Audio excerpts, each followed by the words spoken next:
del Poder Judicial. Pucha, la demora, hermano, para ganar un caso ahí. Yo tengo un problema de una acción de amparo que dura 24 años en el Perú. Mucha corrupción. ¿No trabajan? Ya les han subido los sueldos y quieren más todavía. Para mí es lo mejor. Boca del Lobo, Casa del Jabonero, Palacio de la Injusticia. El sistema judicial peruano no fue, probablemente nunca, un modelo. Ser juez en el Perú, en la percepción ciudadana, no es necesariamente un símbolo de respetabilidad, en la medida en que a veces con exageración, muchas veces con exageración, mucha gente asocia juez con corrupción, ¿no? A pesar de los notables cambios suscitados durante el gobierno de transición, se le sigue identificando con la corrupción, con la ineficiencia y el abuso. La justicia no vale para la gente humilde que no pueden defenderse económicamente, eso es lo peor, pero para el que tiene, hay justicia.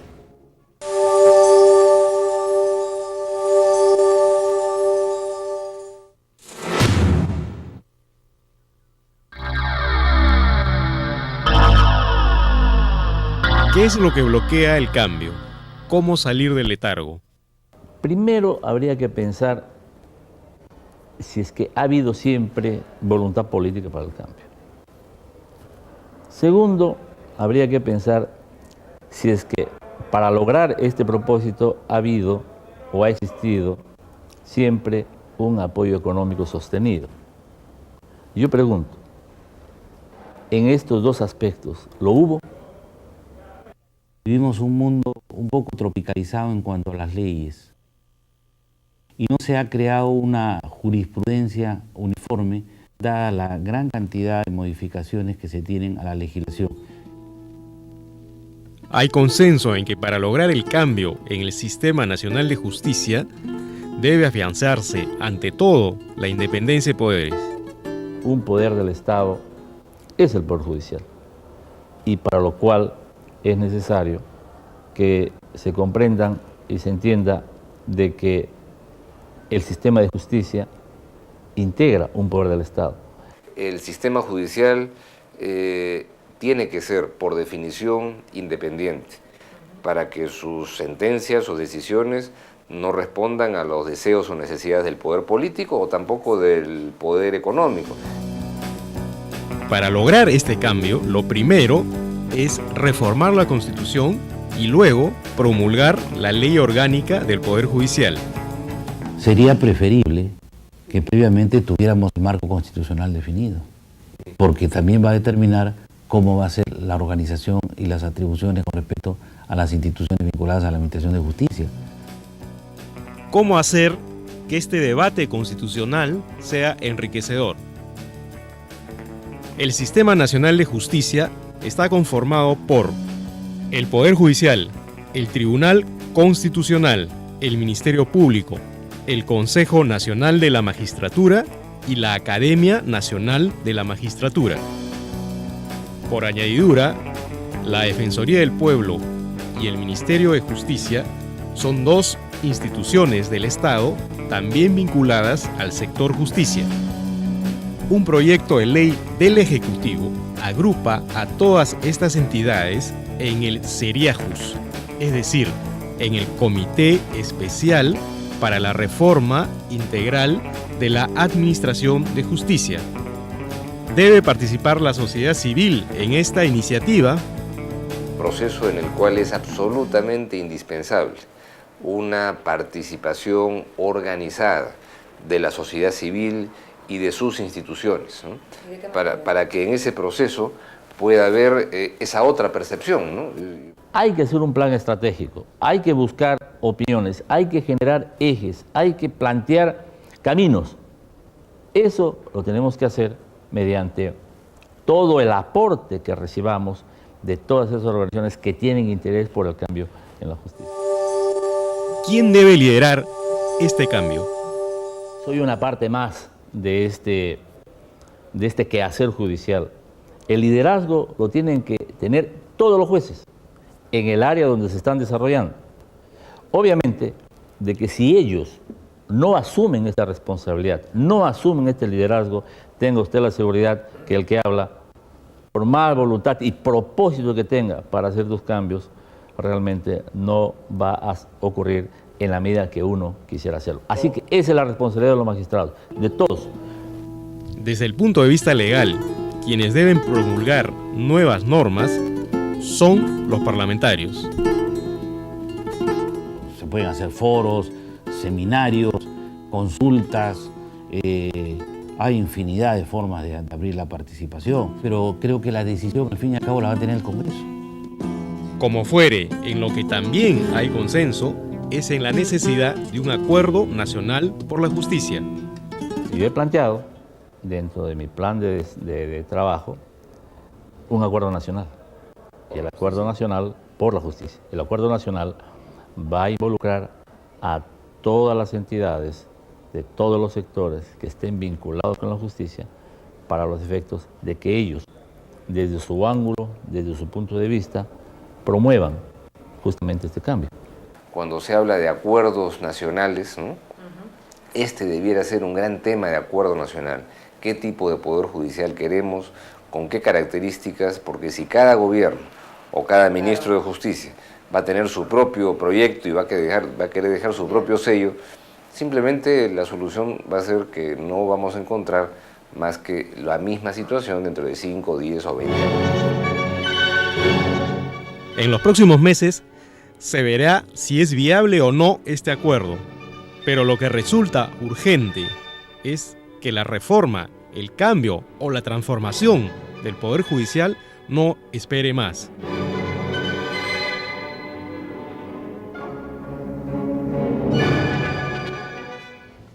En el siguiente bloque del programa estarán con nosotros Francisco Eguiguren y Ernesto de la Jara para conversar sobre las interrogantes que nos deja este reportaje y el cambio que urge en el sistema de justicia. Volvemos inmediatamente después de la pausa.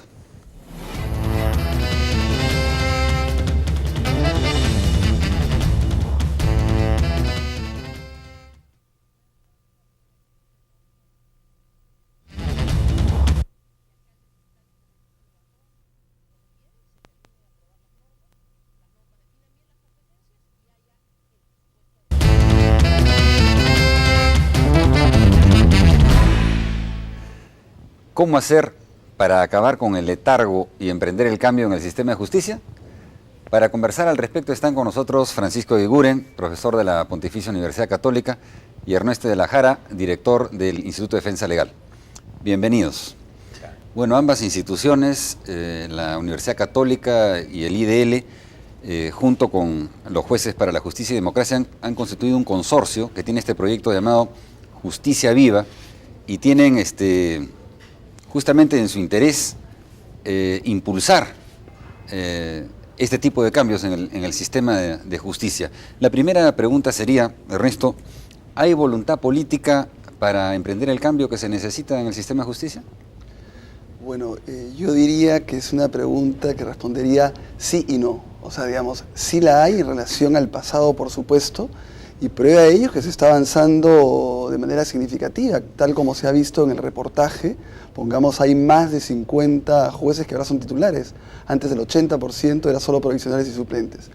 Sin embargo, digo que sí y no, porque también falta mucho más, y en eso ha habido tal vez una desaceleración en el proceso de cambio. Se requiere mucho más, por ejemplo.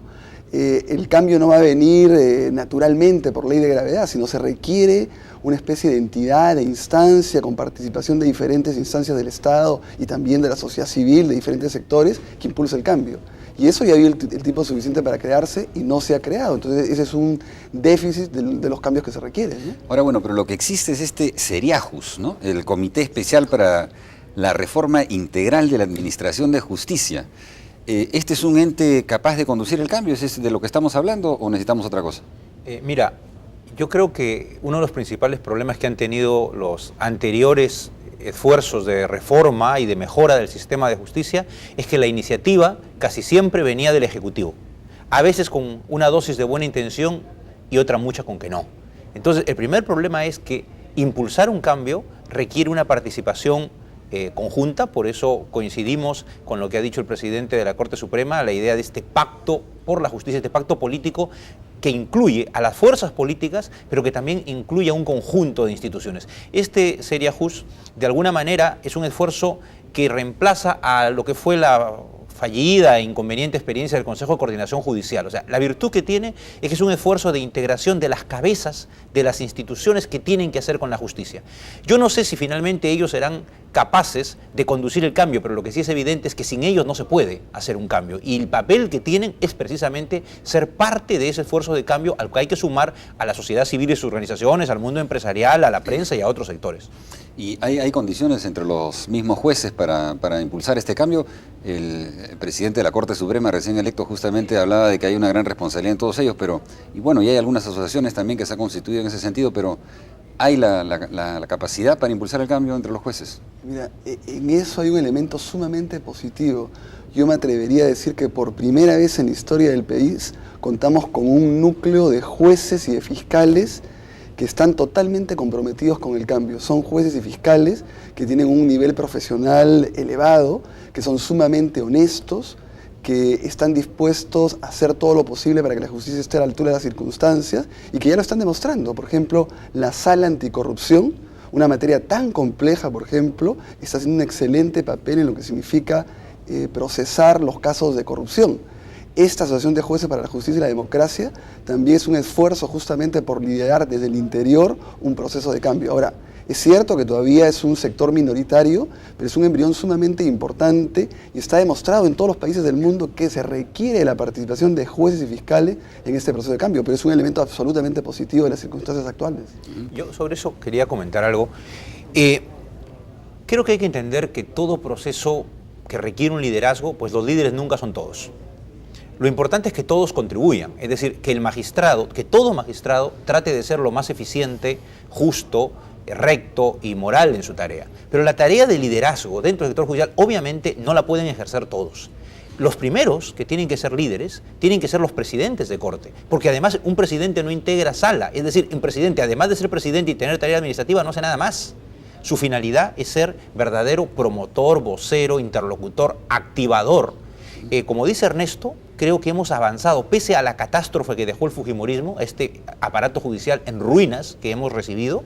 De todos modos, es extraordinario destacar que allí pudieron sobrevivir un conjunto, un núcleo digno, decente de magistrados, sobre el cual hoy se está construyendo. Ellos pueden ser un impulso a este cambio, pero creo que las autoridades, ¿no? Las autoridades de cada institución tienen que dar un ejemplo de liderazgo y creo que lo vienen dando. En lo que se escucha y se lee de lo que dicen, hay esa voluntad y yo creo que hay que canalizar eso y el poder político también tiene que entender que el Poder Judicial, el Ministerio Público son instituciones autónomas que tienen que ser respetadas y los líderes de estas instituciones tienen que, como se diría, no dejarse pisar el poncho, ¿no? Ahora, justamente, pero ¿cuál es el rol que le corresponde a otros actores? Por ejemplo, ¿cuál es el rol que le corresponde al Congreso en la promoción del cambio? Bueno, yo creo que el Congreso tiene que dar todo un marco legal que se requiere, tiene que impulsar también el cambio, sin intervenir en lo que es la administración de justicia, pero por supuesto tiene que haber todo un marco legal. Lo que pasa es que estamos en un proceso de reforma constitucional y reforma también de las leyes orgánicas, pero a todos los sectores del Estado y a todos los sectores de la sociedad civil. En el reportaje, por ejemplo, se saca cifras bien interesantes sobre los empresarios, ¿no es cierto?, cómo los empresarios desconfían de la administración de justicia. Pero creo que habría que devolverles la pregunta a ellos, decirle, señores empresarios, ¿qué hacen ustedes para mejorar la administración de justicia? Por ejemplo, ese es un tema importantísimo. En muchas partes, en otras experiencias, los empresarios han jugado un rol fundamental por mejorar la administración de justicia. En el Perú todavía la mayoría de los empresarios están absolutamente desinteresados por el tema y se limitan a quejarse, que está bien que se quejen, pero ellos tienen un rol que cumplir muy importante. Entonces hay que pedirles también que cumplan su rol, así como le pedimos al Congreso que dé el marco normativo necesario, que no intervenga. Por ejemplo, el Congreso tiene la labor de no intervenir, no interferir en el Poder Judicial.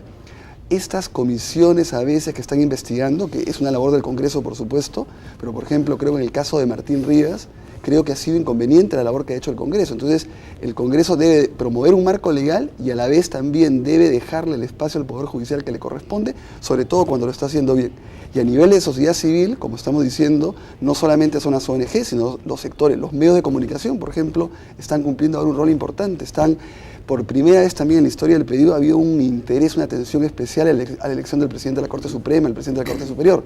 Pero insisto, los empresarios hay que devolverles la pregunta. ¿Qué hacen ustedes, señores empresarios, por mejorar la administración de justicia cuando pueden hacer mucho? ¿Y es realista esta propuesta de Acuerdo Nacional por la Justicia formulada por el presidente electo de la Corte Suprema? ¿Es posible acordar un plan estratégico como propone? Yo pienso que es indispensable. Se ha venido planteando hace algún tiempo, lo ha planteado el IDL, yo también recuerdo que hace algunos años en un trabajo de Agenda Perú, mucha gente plantea eso y el presidente de la Corte Suprema creo que hace un planteo que es indispensable, porque el Congreso efectivamente, como señala Ernesto, tiene que dar el apoyo en lo suyo y abstenerse de intervenir, efectivamente, pero debe entender también que el tema de la justicia es un tema complejo. Si mañana el Congreso tiene que dar una ley de televisión, ten por seguro que va a escuchar a los dueños de los canales de televisión, y además de a especialistas en televisión. Y si tiene que dar una ley de petróleo igual, bueno, para dar una ley orgánica del Poder Judicial, que no es solamente un problema de congresistas, tiene que escuchar a quienes conocen, a quienes han estudiado la justicia y a representantes de los propios magistrados. Y por otro lado, el Ejecutivo, porque se podría decir, bueno, ¿y el papel del Ejecutivo qué? Bueno, dar dinero, dar el recurso del presupuesto, eso es lo mejor que puede hacer el Ejecutivo y no intervenir. Y no intervenir y no presionar, y yo creo que en ese sentido hemos avanzado bastante. O sea, cada quien en lo suyo, y perdóname para terminar, en lo que dice Ernesto y los empresarios, cuyo aporte sin duda es especial, importante, pero también hay que preguntar, ¿no? En parte el problema es la corrupción. ¿Quién paga la corrupción? Es decir, ¿quiénes solventan la corrupción? Quien tiene más dinero, el pobre también es sometido a chantaje a veces en el sistema judicial, pero ¿quién paga más corrupción? El que tiene más dinero. ¿Cuántas de las gentes van confiados a litigar un proceso o no están dispuestos, si les piden coima, a darla? Entonces también ahí se requiere una actitud firme y moralista, ¿no? Yo no puedo decir con una mano que quiero un cambio en la justicia y con la otra, si puedo corromper, sea directamente o a través de un intermediario, lo hago. Ahora, con el presupuesto que se acaba de aprobar, ¿es realista pensar que el cambio se va a dar el año que viene o se va a iniciar retomar este cambio el año que viene? ¿O habrá que esperar todavía con paciencia? El cambio es muy largo, es utópico plantear. Yo me acuerdo que hace muchos años... En términos del presupuesto, te digo. No, pero es que en todo sentido. El cambio, lo que te quiero decir es, el proceso de reconstrucción de un sistema judicial seguramente nos tardará 10 o 20 años. Requiere además probablemente cambiar la mitad del aparato judicial y de la gente que está allí. Entonces, el presupuesto es un elemento, pero habría que discutir en qué se gasta, porque antiguamente se ha dicho que a veces el Poder Judicial reclama más recursos y luego no los gasta, no los consume. Entonces, lo primero que hay que discutir es más recursos, pero también hay que discutir en qué se gasta y en qué se prioriza. Eso es lo que habría que también saber, para saber cuánto dinero necesita. No se trata de decir, deme el 3%, deme el 4%. ¿Para qué quieres la plata? ¿Para qué la vas a usar? Y una vez que la pidas, úsala. Esa es una discusión ya un poco tarde, digamos, para este presupuesto, ¿no? Digamos, el próximo año estaremos como con los brazos atados. Es que en nuestro país no estamos acostumbrados a discutir eso técnicamente. A ti te dicen, cuando estás en una entidad pública, el Ministerio de Economía te dice, no te pregunta cuánto necesitas, te dice cuánto tienes. Bueno, ¿qué esperanzas tenemos de que realmente se ponga en marcha esto? ¿Ustedes son optimistas con la elección del nuevo presidente de la Corte Suprema, Ernesto?